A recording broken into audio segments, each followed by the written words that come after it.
Hi friends, mastmaga.comಗೆ ಸ್ವಾಗತ. ನಾನು ಅಮರ್ ಪ್ರಸಾದ್. ಶಿಯಾ ಮತ್ತು ಸುನ್ನಿ ಅಂದರೆ ಏನು ಸ್ನೇಹಿತರೆ? ಮುಸ್ಲಿಂ ರಾಷ್ಟ್ರಗಳ ವಿಚಾರಕ್ಕೆ ಬಂದಾಗ ಅಲ್ಲಿ ಸಡನ್ ಆಗಿ ಇದು ಶಿಯಾ ಮುಸ್ಲಿಂ ರಾಷ್ಟ್ರ, ಇದು ಸುನ್ನಿ ಮುಸ್ಲಿಂ ರಾಷ್ಟ್ರ ಅಂತ ಬರುತ್ತೆ. ಇಸ್ರೇಲ್ ಮತ್ತು ಪ್ಯಾಲೆಸ್ತೀನ್ ನಡುವಿನ ಸಂಘರ್ಷಗಳು ಆಗಾಗ ಆದಾಗಲೂ ಕೂಡ ಅಲ್ಲಿ ಯಾರ ಪರ ಇದ್ದಾರೆ ಅಂತ ಹೋದಾಗಲೂ ಕೂಡ ಮತ್ತೆ ಅಲ್ಲಿ ಈ ಶಿಯಾ ರಾಷ್ಟ್ರ ಸುನ್ನಿ ರಾಷ್ಟ್ರ ಅಂತೆಲ್ಲ ಬರುತ್ತೆ. ಏನು ಹಾಗಾದರೆ ಏನು ವ್ಯತ್ಯಾಸ ಏನು? ಕ್ರೈಸ್ತ ಧರ್ಮದ ನಂತರ ಅಂದರೆ ಕ್ರಿಶ್ಚಿಯನ್ಸ್ ನಂತರ ಜಗತ್ತಲ್ಲಿ ಇಸ್ಲಾಂ ಎರಡನೇ ಅತಿ ದೊಡ್ಡ ಧರ್ಮ. ವಿಶ್ವದ ಒಟ್ಟು ಜನಸಂಖ್ಯೆಯಲ್ಲಿ ಸುಮಾರು 24.9% ಅಂದರೆ 190 ಕೋಟಿಗೂ ಅಧಿಕ ಮುಸ್ಲಿಮರಿದ್ದಾರೆ.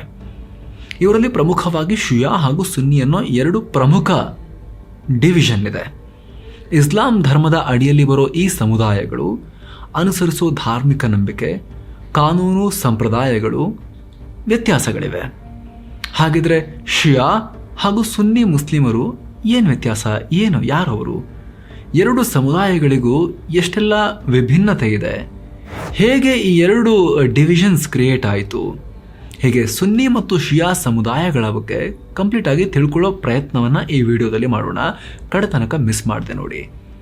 ಈ ಎರಡು ಸಮುದಾಯಗಳ ನಡುವೆ ಇರೋ ಡಿಫ್ರೆನ್ಸ್ ತಿಳ್ಕೊಳ್ಳೋಕ್ಕೂ ಮೊದಲು ಈ ಹೇಗೆ ಎರಡು ಬಣ ಅಥವಾ ಈ ಡಿವಿಷನ್ ಎಲ್ಲಿಂದ ಬಂತು ಅಂತ ನೋಡ್ಕೊಂಡ್ಬಿಡೋಣ. ಶಿಯಾ ಹಾಗೂ ಸುನ್ನಿ ಅನ್ನೋ ಪ್ರತ್ಯೇಕತೆ ಹುಟ್ಟಿಕೊಂಡಿದ್ದು ಹೇಗೆ? ಶಿಯಾ ಹಾಗೂ ಸುನ್ನಿ ಸಮುದಾಯಗಳ ಮೂಲಭೂತ ನಂಬಿಕೆಗಳು ಬಹುತೇಕ ಸಿಮಿಲರ್ ಇದ್ರೂ ಅವ್ರ ನಡುವೆ ಅಂತರ ಇದೆ. ಎರಡು ಸಮುದಾಯಗಳು ಹೇಗೆ ಹುಟ್ಟಿಕೊಂಡು ಯಾಕೆ ಇಸ್ಲಾಂ ಧರ್ಮದಲ್ಲಿ ಎರಡು ಸಮುದಾಯಗಳ ರೀತಿ ವಿಭಜನೆ ಆಯಿತು ಅಂತ ತಿಳ್ಕೊಳ್ಳೋಕೆ ನಾವು 7ನೇ ಶತಮಾನಕ್ಕೆ ಹೋಗಬೇಕಾಗತ್ತೆ. ಕ್ರಿಸ್ತ ಶಕ 632ರಲ್ಲಿ ಮುಸ್ಲಿಮರ ಧರ್ಮಗುರು ಪ್ರವಾದಿ ಮಹಮ್ಮದರು ನಿಧನ ಹೊಂತಾರೆ. ಆ ಟೈಮ್ನಲ್ಲಿ ಅವರ ಉತ್ತರಾಧಿಕಾರಿ ಯಾರಾಗಬೇಕು ಅನ್ನೋ ಪ್ರಶ್ನೆ ಏಳುತ್ತೆ. ಇದೇ ಟೈಮ್ನಲ್ಲಿ ಮುಸ್ಲಿಂ ಸಮುದಾಯದಲ್ಲಿ ಎರಡು ರೀತಿಯ ಅಭಿಪ್ರಾಯಗಳು ಹುಟ್ಕೊಳ್ಳುತ್ತೆ. ಬಹುತೇಕ ಮುಸ್ಲಿಮರು ಪ್ರವಾದಿ ಮಹಮ್ಮದರ ನಂತರ ಸರ್ವಸಮ್ಮತಿಯಿಂದ ಉತ್ತರಾಧಿಕಾರಿಯನ್ನಾಗಿ ಮಾಡಬೇಕು ಅಂತ ಹೇಳ್ತಾರೆ. ಕೆಲವರು ಮಾತ್ರ ಇದಕ್ಕೆ ವಿರುದ್ಧವಾಗಿ ಪ್ರವಾದಿ ಮಹಮ್ಮದರ ಕುಟುಂಬದವರೇ ಉತ್ತರಾಧಿಕಾರಿ ಆಗಬೇಕು ಅಂತ ಧ್ವನಿ ಎತ್ತುತ್ತಾರೆ. ಪ್ರವಾದಿ ಮಹಮ್ಮದರ ಕಸಿನ್ ಹಾಗೂ ಅಳಿಯರಾಗಿದ್ದ ಅಲಿ ಅವರು ಉತ್ತರಾಧಿಕಾರಿ ಆಗಬೇಕು ಅಂತ ಹೇಳ್ತಾರೆ. ಇವರು ಅಲಿ ಅವರ ಫಾಲೋವರ್ಗಳು ಅಂತ ಕರೆಸ್ಕೊಂಡ್ರು. ಅರೇಬಿಕ್ನಲ್ಲಿ ಇವರಿಗೆ ಶಿಯಾತ್ ಅಲಿ ಅಂದರೆ ಫಾಲೋವರ್ಸ್ ಆಫ್ ಅಲಿ ಅಂತ ಹೇಳಲಾಗತ್ತೆ. ಇವರೇ ಇಂದಿನ ಶಿಯಾ ಮುಸ್ಲಿಮರು. ಅಂದಹಾಗೆ ಉತ್ತರಾಧಿಕಾರಿಯ ಪ್ರಾಬ್ಲಮ್ ಬಂದಿದ್ದು ಪ್ರವಾದಿ ಮಹಮ್ಮದರಿಗೆ ಗಂಡು ಸಂತಾನ ಇರದ ಕಾರಣ ಅಂತ ಹೇಳ್ತಾರೆ. ಹಾಗೆ ಅವರು ತಮ್ಮ ಉತ್ತರಾಧಿಕಾರಿ ಯಾರು ಅಂತ ಮುಂಚೆನೇ ಘೋಷಣೆ ಮಾಡಿರಲಿಲ್ಲ ಅನ್ನೋದು ಕೂಡ. ಹೀಗಾಗಿ ಎರಡು ರೀತಿಯ ಅಭಿಪ್ರಾಯಗಳು ಬರೋಕ್ಕೆ ಕಾರಣ ಆಯಿತು. ಶಿಯಾ ಗುಂಪಿನವರು ಮಹಮ್ಮದರ ಬ್ಲಡ್ ರಿಲೇಷನ್ ಇರೋರು ತಮ್ಮ ಧರ್ಮಗುರು ಆಗಬೇಕು ಅಂದರೆ, ಈಗ ನಾವು ಯಾರಿಗೆ ಸುನ್ನಿ ಅಂತ ಹೇಳ್ತೀವಿ, ಇವರು ಸುನ್ನಾ ಅಂದರೆ ಸಂಪ್ರದಾಯ ಅನ್ನೋ ಪದದಿಂದ ಹೆಸರು ಬಂದಿದೆ. ಇವರು ಏನು ಹೇಳಿದ್ರು ಅಂದರೆ ಎಲ್ಲರೂ ಸೇರಿ ಮುಂದಿನ ಧರ್ಮಗುರುವನ್ನು ಯಾರೊಬ್ಬರು ನಮ್ಮಲ್ಲಿ ಆಯ್ಕೆ ಮಾಡಬೇಕು ಅಂತ ಹೇಳ್ತಾರೆ. ಇವರಿಬ್ಬರಲ್ಲಿ ಸುನ್ನಿ ಗುಂಪು ಗೆಲ್ಲತ್ತೆ. ಮಹಮ್ಮದರ ಆಪ್ತ ಸ್ನೇಹಿತರಾಗಿದ್ದ ಅಬುಬಕರ್ ಅವ್ರನ್ನ ಇಸ್ಲಾಂ ಸಮುದಾಯದ ಮುಂದಿನ ಲೀಡರ್ ಅಂತ ಘೋಷಣೆ ಮಾಡ್ತಾರೆ. ಅವರಿಗೆ ಕ್ಯಾಲಿಫ್ ಅಂತ ಕರೀತಾರೆ. ಖಲೀಫಾ ಅಂತ ಹೇಳ್ಬೋದು ಕನ್ನಡದಲ್ಲಿ. 3 ಕ್ಯಾಲಿಫ್ಗಳ ಬಳಿಕ 4ನೇ ಕ್ಯಾಲಿಫ್ ಆಗಿ ಅಲಿ ಅವರು ಆಯ್ಕೆಯಾಗ್ತಾರೆ. ಆದರೆ ಈ ಟೈಮ್ನಲ್ಲಿ ಶಿಯಾ ಆಯ್ಕೆ ಮಾಡಿರೋರು ಗುರುಗಳಾದರೆ ಸುನ್ನಿಗಳು ಅವ್ರನ್ನ ಹತ್ಯೆ ಮಾಡ್ತಾಯಿದ್ರು. ಸುನ್ನಿಗಳು ಆಯ್ಕೆ ಮಾಡಿದ ನಾಯಕರನ್ನು ಶಿಯಾಗಳು ಹತ್ಯೆ ಮಾಡ್ತಾಯಿದ್ರು. ಇದು ಒಂದು ರೀತಿ ಕಾಮನ್ ಆಗ್ತಾ ಬಂತು ಈ ಟ್ರೆಂಡ್.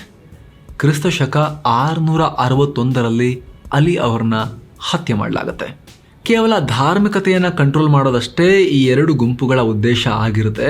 ರಾಜಕೀಯ ಕೂಡ ಬಂದ್ಬಿಡುತ್ತೆ. ಇಲ್ಲಿ ವೈಷಮ್ಯ ಜಾಸ್ತಿ ಆಗ್ತಾ ಹೋಗುತ್ತೆ. ಹೀಗಾಗಿ ಎರಡು ಬಣಗಳ ನಡುವೆ ಅಂತರ ಹಾಗೂ ಶತ್ರುತ್ವ ದಿನೇ ದಿನೇ ಜಾಸ್ತಿ ಆಗ್ತಾ ಹೋಗುತ್ತೆ. ಕರಬಾಲ ಕದನದಿಂದ ಜಾಸ್ತಿಯಾದ ಉದ್ವಿಗ್ನತೆ. ಪ್ರಸ್ತುತ ಇರಾಕ್ನಲ್ಲಿರೋ ಕರಬಾಲದಲ್ಲಿ ಕದನ ಆಗುತ್ತೆ.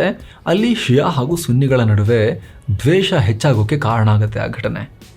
ಮೊದಲ ಸುನ್ನಿ ಮುಸ್ಲಿಂ ವಂಶವಾದ ಉಮಯ್ಯದ್ ಡೈನಾಸ್ಟಿಯಲ್ಲಿ ಭ್ರಷ್ಟಾಚಾರ ಮಾಡ್ತಾ ಇದ್ದ ಖಲೀಫ್ ಯಾಜಿದ್ರ ವಿರುದ್ಧ ಶಿಯಾ ಸಮುದಾಯದ ನಾಯಕ ಅಲಿ ಅವರ ಪುತ್ರ ಹುಸೇನ್ ನೇತೃತ್ವದಲ್ಲಿ 72 ಶಿಯಾಗಳು ಮೆಕ್ಕಾದಿಂದ ಕರ್ಬಾಲಾಗೆ ಹೋಗ್ತಾರೆ. ಆಮೇಲೆ ನಿರಂತರ ಹೋರಾಟದ ಬಳಿಕ ಹುಸೇನ್ ಅವರ ಹತ್ಯೆ ಮಾಡಲಾಗುತ್ತೆ.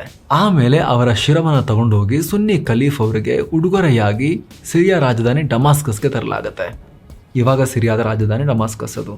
ಈ ಮೂಲಕ ಉಮ್ಮಯ್ಯದ್ ನಾಯಕತ್ವದ ಮೇಲೆ ಮೊಹಮ್ಮದ್ರ ನೇರ ವಂಶಸ್ಥರ ಹಕ್ಕುಗಳನ್ನು ಹಾಗೂ ನಿಯಂತ್ರಣವನ್ನು ಅಂತ್ಯ ಮಾಡಲಾಗುತ್ತೆ.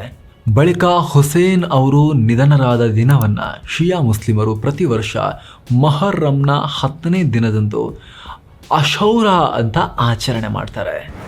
ಇನ್ನು ಹುಸೇನ್ ಅವರ ಮರಣದ ನಂತರ 16ನೇ ಶತಮಾನದಲ್ಲಿ ಸಫವಿದ್ ಡೈನಾಸ್ಟಿ ಅಥವಾ ಆ ವಂಶ ಅಧಿಕಾರಕ್ಕೆ ಬರುತ್ತೆ. ಇದು ಸುನ್ನಿ ಮುಸ್ಲಿಮರ ಕೇಂದ್ರವಾಗಿದ್ದ ಇರಾನನ್ನು ಬಲವಂತದಿಂದ ಶಿಯಾ ಮುಸ್ಲಿಮರ ಕೇಂದ್ರವನ್ನಾಗಿ ಮಾಡುತ್ತೆ. ಇದು ಕೂಡ 2 ಪಂಗಡಗಳ ನಡುವೆ ದ್ವೇಷ ಹೆಚ್ಚಾಗೋಕ್ಕೆ ಕಾರಣ ಆಗುತ್ತೆ. 1979ಕ್ಕೆ ಬಂದರೆ ಅಲ್ಲಿ ಇರಾನ್ನಲ್ಲಿ ಉಂಟಾದ ಇಸ್ಲಾಮಿಕ್ ಕ್ರಾಂತಿ ಶಿಯಾ ಮುಸ್ಲಿಮರಿಗೆ ಹೆಚ್ಚಿನ ಪವರ್ ಕೊಡುತ್ತೆ. ಇವರು ಸೌದಿ ಅರೇಬಿಯಾದಲ್ಲಿದ್ದ ಸುನ್ನಿ ಸಂಪ್ರದಾಯವಾದಿಗಳೊಂದಿಗೆ ಆಗಾಗ ಹಿಂಸಾಚಾರದಿಂದ ಕೂಡಿದ ಸಂಘರ್ಷವನ್ನು ಮಾಡೋಕೆ ಶುರು ಮಾಡಿದರು. ಹೀಗೆ ಇತಿಹಾಸದ ಉದ್ದಕ್ಕೂ 2 ಸಮುದಾಯಗಳ ನಡುವೆ ವೈರತ್ವ ಇದೆ. ಹಾಗಿದ್ರೆ ಈ 2 ಸಮುದಾಯಗಳ ನಂಬಿಕೆಗಳಲ್ಲಿ ಯಾವ ರೀತಿಯ ಅಂತರ ಇದೆ ಅಂತ ನೋಡೋದಾದ್ರೆ, ಶಿಯಾ ಹಾಗೂ ಸುನ್ನಿ ಧಾರ್ಮಿಕ ವ್ಯತ್ಯಾಸಗಳು. ಮೊದಲೇ ಹೇಳಿದ ಹಾಗೆ ಪ್ರಮುಖ ವ್ಯತ್ಯಾಸ ಅಂದರೆ ಧರ್ಮ ಗುರುವಿನ ಆಯ್ಕೆ. ಶಿಯಾ ಪ್ರವಾದಿ ಮಹಮ್ಮದ್ರ ರಕ್ತ ಸಂಬಂಧಿ ತಮ್ಮ ನಾಯಕರಾಗಬೇಕು ಅಂದರೆ ಸುನ್ನಿ ಫಾಲೋ ಮಾಡೋರು ರೈಟ್ಫುಲ್ ವ್ಯಕ್ತಿಯನ್ನು ರಕ್ತ ಸಂಬಂಧ ನೋಡಬಾರ್ದು, ಯಾರು ಅರ್ಹರೋ ನಮ್ಮ ಸಮುದಾಯದ ಒಳಗಡೆ ಅವ್ರನ್ನ ಎಲ್ಲರೂ ಸೇರಿ ಆಯ್ಕೆ ಮಾಡಬೇಕು ಅನ್ನೋದನ್ನು ನಂಬಿದ್ರು. ಇದೇ ಇಸ್ಲಾಂ 2 ಬಣಗಳಾಗಿ ವಿಭಜನೆಯಾಗೋಕ್ಕೆ ಪ್ರಮುಖ ಕಾರಣ. ನಿಮ್ಗೆ ಆಲ್ರೆಡಿ ಅರ್ಥ ಆಗಿರುತ್ತೆ ಇದು. ನೆಕ್ಸ್ಟ್, ಸುನ್ನಿಗಳು ವಿಶ್ವಾದ್ಯಂತ ಬಹುಸಂಖ್ಯಾತರು. ಅಂದರೆ ಮುಸ್ಲಿಮರ ಒಳಗೆ ಸುನ್ನಿಗಳು ಬಹುಸಂಖ್ಯಾತರು, ಅವ್ರ ಸಂಖ್ಯೆ ಜಾಸ್ತಿ ಇದೆ.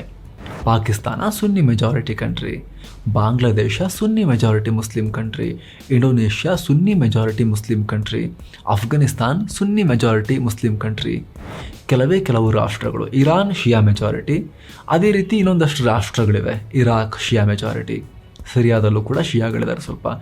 ಆ ರೀತಿ ಅದು ಬಿಟ್ಟರೆ ಉಳಿದಂತೆ ಹೆಚ್ಚಿನ ರಾಷ್ಟ್ರಗಳು, ಪ್ರಮುಖ ಮುಸ್ಲಿಂ ರಾಷ್ಟ್ರಗಳು, ಸೌದಿ ಅರೇಬಿಯಾ ಅದು ಸುನ್ನಿ, ಯುನೈಟೆಡ್ ಅರಬ್ ಎಮಿರೇಟ್ಸ್ ಅದು ಕೂಡ ಸುನ್ನಿ ಮೆಜಾರಿಟಿ. ಸೊ ಶಿಯಾಗಳು ಮುಸ್ಲಿಮರ ಒಳಗೆ ಅಲ್ಪಸಂಖ್ಯಾತರು, ಸುನ್ನಿಗಳು ಬಹುಸಂಖ್ಯಾತರು ಮುಸ್ಲಿಮರ ಒಳಗೆ. ಸುನ್ನಿ ಹೆಸರು ಅಹ್ಲ್ ಅಲ್ ಸುನಾ ಅಂದರೆ ಸಾಂಪ್ರದಾಯಿಕ ಜನ ಅನ್ನೋ ಅರ್ಥ ಕೊಡೋ ಪದದಿಂದ ಬಂದಿದೆ. ಶಿಯಾತ್ ಅಲಿ ಅಂದರೆ ಅಲಿ ಅವರ ಫಾಲೋವರ್ಗಳು ಅನ್ನೋ ಪದದಿಂದ ಬಂದಿದೆ. ಸುನ್ನಿ ಮುಸ್ಲಿಂ ಸಮುದಾಯದವರು 5 ಧಾರ್ಮಿಕ ನಂಬಿಕೆಗಳನ್ನು ಫಾಲೋ ಮಾಡ್ತಾರೆ. ಶಹಾದ ಅಂದರೆ ಅಲ್ಲಾ ಅವರನ್ನ ಹೊರತುಪಡಿಸಿ ಬೇರೆ ದೇವರು ಇಲ್ಲ, ಹಾಗೂ ಮಹಮ್ಮದ್ರು ನಮ್ಮ ದೇವರ ಸಂದೇಶಕಾರರು ಅಂತ ನಂಬ್ತಾರೆ ಇವರು. 2ನೇದು ಸಲಾಹ್ ಅಂತ ಅಂದರೆ ಪ್ರತಿದಿನ 5 ಬಾರಿ ಪ್ರಾರ್ಥನೆ ಮಾಡೋದು. 3ನೇದು ಜಕಾತ್ ಅಂದರೆ ತಾವು ಗಳಿಸೋ ಸಂಪತ್ತಿನ 2.5% ವಾರ್ಷಿಕ ಆದಾಯದಲ್ಲಿ ಅದನ್ನು ಬಡವರಿಗೆ ಕೊಡೋದು.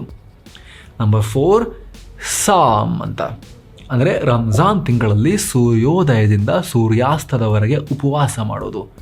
ನಂಬರ್ 5 ಹಜ್ ಅಂದರೆ ಮೆಕ್ಕಾಗೆ ಯಾತ್ರೆ ಮಾಡೋದು. ಈ 5 ನಂಬಿಕೆಗಳು ಸುನ್ನಿ ಸಮುದಾಯದವರದ್ದು.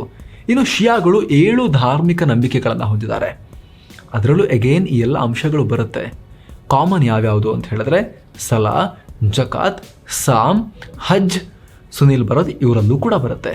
ಇನ್ನು 3 ಯಾವುದು ಎಕ್ಸ್ಟ್ರಾ ಅಂತ ಹೇಳಿದ್ರೆ ವಲಾಯ ಅಂದರೆ ಸಮುದಾಯದ ನಾಯಕನಿಗೆ ಪವರ್ ಕೊಡೋದು. ಇನ್ನೊಂದು ತವ್ಹೀದ್ ಅಂದರೆ ಅಲ್ಲಾ ಒಬ್ಬರೇ ದೇವರು ಅಂತ ನಂಬೋದು.